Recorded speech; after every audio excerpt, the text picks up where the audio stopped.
Well, here is an example of a logo that's been created from scratch in gCADPlus.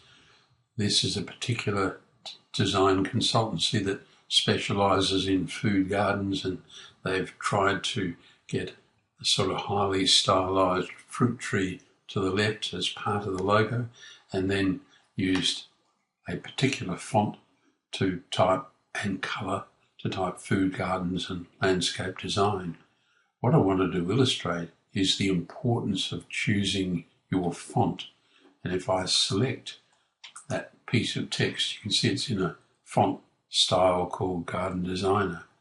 But if we click on both of these, we click on the plus sign so I get both, and we go to Format and Text Styles, I've got several others there. So if I change from Garden Designer to, say, Dakota Regular, the little samples down through here. Let's take Courier New, and we OK that, and we've got them selected.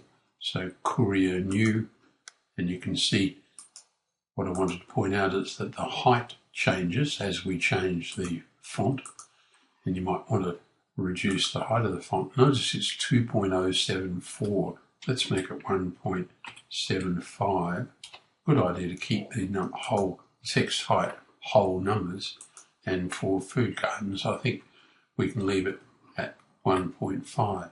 So there's a new logo with a font chosen has a very big effect on the look and the feel of the logo.